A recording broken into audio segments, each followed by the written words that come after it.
What's up guys? Tara samahan niyo ako kung ano yung ginawa ko ngayong araw. Ngayong araw pala pumunta kami ng CSI, pero bago kami pumunta ng CSI kumain na muna kami ng siomai.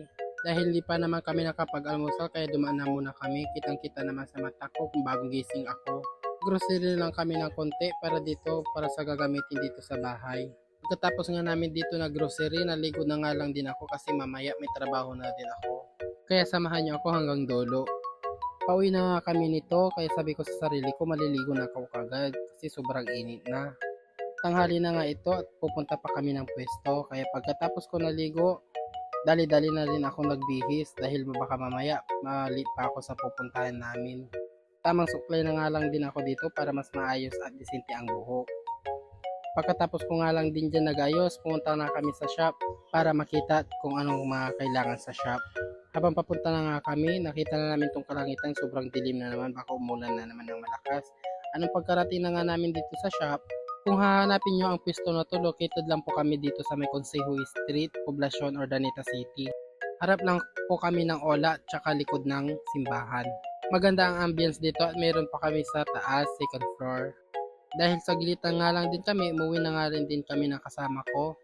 Dahil naisipan namin baka maabutan na naman kami ng ulan.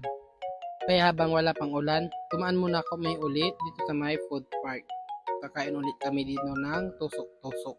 Pangalawang beses lang namin punta dito, hindi naman pwedeng araw-arawin kumain ng ganito. Masarap naman to yung gantong street foods, pero bawal naman po araw-arawin.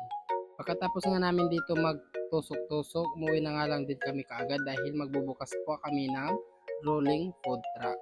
Pagka-uwi na nga lang namin dito sa bahay, nagpahinga lang saglit tapos umalis na din kami kaagad para magbukas kami ng rolling food truck.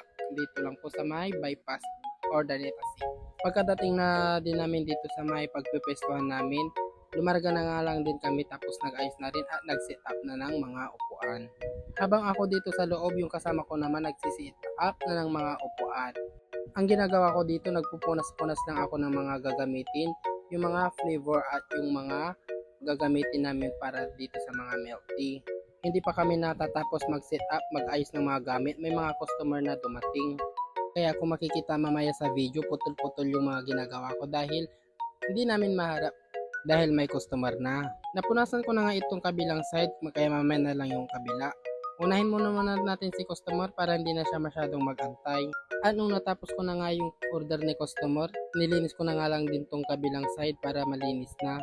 Everyday routine ko na nga din to ginagawa sa food truck, kaya madali ko na ginagawa. Wala naman madaling trabaho kaya enjoyin mo na lang.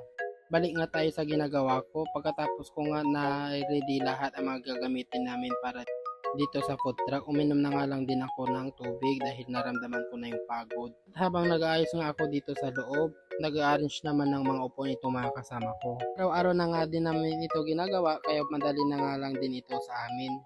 Paki-like and follow naman ang aming page, Tigzotic. Ilalagay ko na nga lang din ito sa comment section para lagi kang update sa mga posts at mga prices. Nagpapahula-hula din kami para may malibang ang mga followers namin. Pumili din kami ng mga lucky sharer at mga reactors, lalong-lalo na sa mga update sa comment dahil doon mo makikita ang mga solid at tunay na sumusuporta. Kaya sa mga laging nanonood ng mga videos ko, paki-like and share para lagi po kayong update sa mga posts ko. Kaya hanggang dito tayo muli. Salamat sa panonood.